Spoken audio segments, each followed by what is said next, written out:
Be without fear in the face of your enemies. Be brave and upright that God may love thee. Speak the truth, even if it leads to your death. Safeguard the helpless. That is your oath.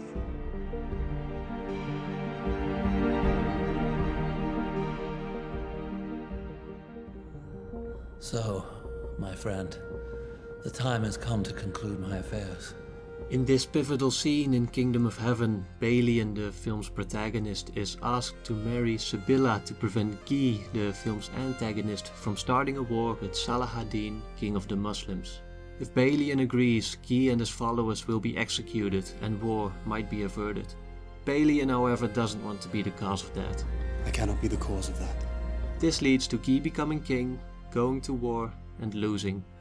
Balian is left in charge of defending Jerusalem and ultimately surrenders the city to Salah ad-Din on the condition that every soul is given passage to the sea. Now, Balian has been criticized by some viewers for not taking an action that could have avoided a war. Even the characters in the film seem frustrated.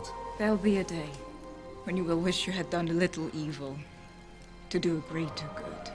Yet I want to argue that this view is missing a vital element from Balian's journey and the film as a whole. For although a lot has been said about Kingdom of Heaven's portrayal of religion and religious conflict, I believe it also contains an interesting discussion on moral philosophy, especially the ethical theory of Immanuel Kant. The fundamental element of Kant's moral philosophy is the categorical imperative. For Kant, an act is similar to a syllogism, a logical argument consisting of two or more propositions that lead to a conclusion. Aristotle defined the earliest form of this as follows. There is a major and a minor premise from which a conclusion can be deduced.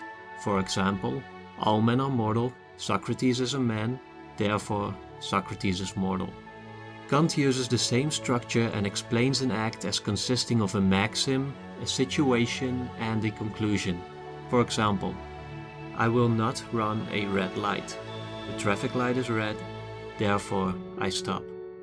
Of these three elements, Kant argues that you can only determine one of them. You cannot determine the conclusion because that follows automatically out of the maxim and the situation.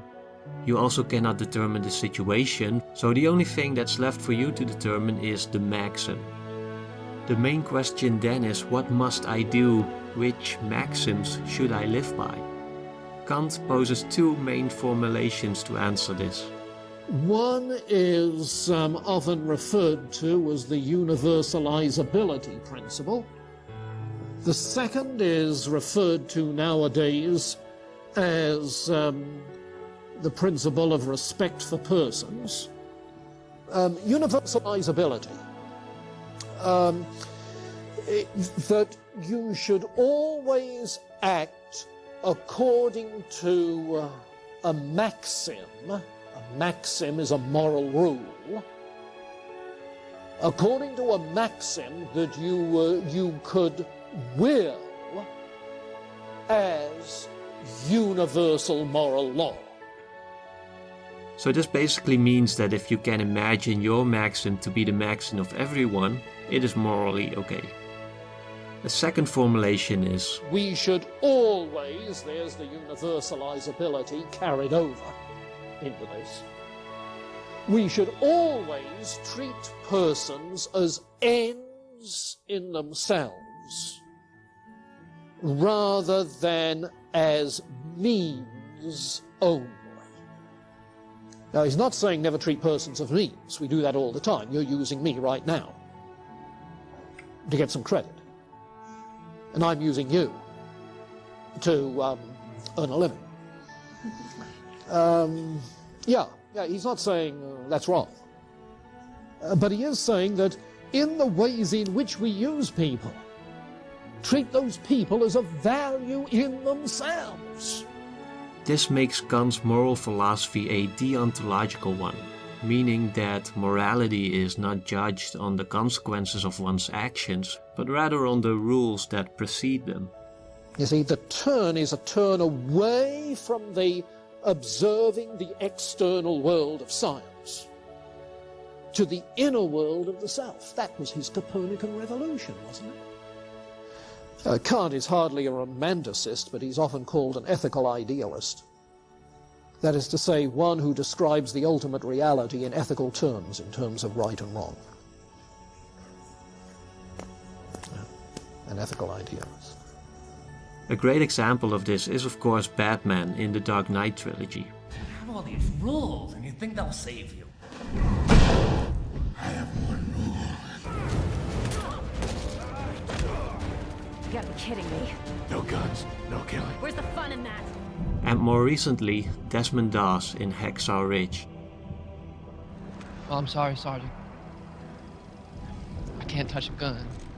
I ain't got no problem with wearing my uniform and saluting the flag and doing my duty. It's just carrying a gun and taking a human life. This kind of morality usually goes against our instinctive desires and is therefore often described as rule or duty-based ethics. One core assumption of the categorical imperative is that human beings have an autonomous will, a fundamental freedom which enables them to act morally if they choose to. The categorical imperative requires that you act out of your own good will. Goodness comes from within. Goodness is chosen. When a man cannot choose, he ceases to be a man.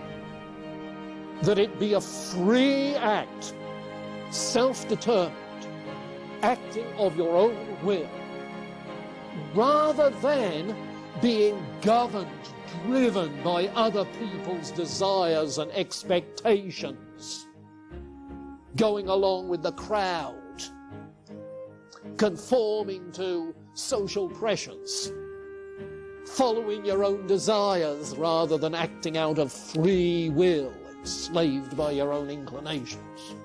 Now let's go back to Kingdom of Heaven to see how Kant's philosophy has shaped Balian's journey.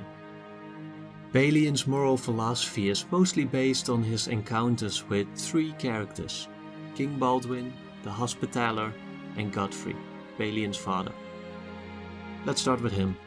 In this scene, Godfrey knights Balian and gives him the following rules. Be without fear in the face of your enemies. Be brave and upright that God may love thee. Speak the truth, always, even if it leads to your death. Safeguard the helpless and do no wrong. That is your oath. These are basically the maxims that Balian is given. Most of these maxims speak for themselves, but one seemingly extreme line that springs out is this one. In Kant's philosophy, this is actually a valid maxim. This is because lying is in conflict with the earlier given answers to the question of which maxims one should live by. For one would not want to live in a world where everyone lies, nor does one want to treat people as means rather than ends, as lying implies a deception of the other. A second influence on Balian's moral philosophy comes from the Hospitaller. Holiness is in right action and courage on behalf of those who cannot defend themselves. And goodness. What God desires is here and here. And what you decide to do every day, you will be a good man. Or not. Not only does the Hospitaller, like Kant, emphasize that morality is found within, he also points out the autonomy that people have to decide every day whether they act based on that morality. Finally, Balian encounters King Baldwin. None of us know our end, really, or what hand will guide us there. A king may move a man. A father may claim a son. That man can also move himself.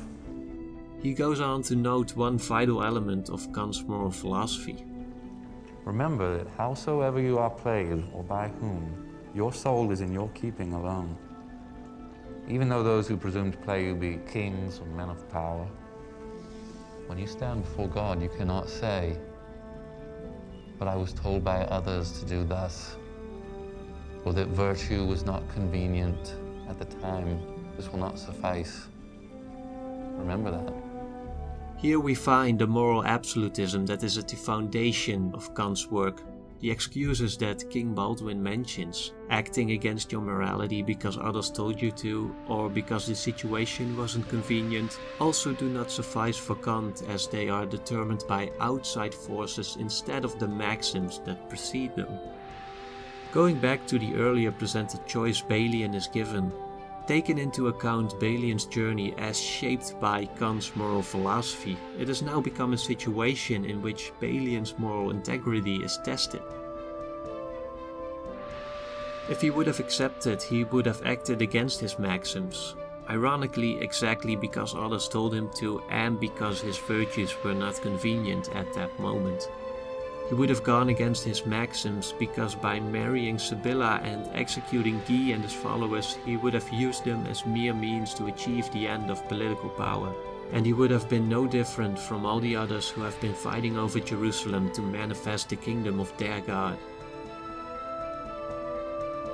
Instead, he stays true to his inner morality, his kingdom of heaven, concluding with the fitting statement, It is a kingdom of conscience, or nothing.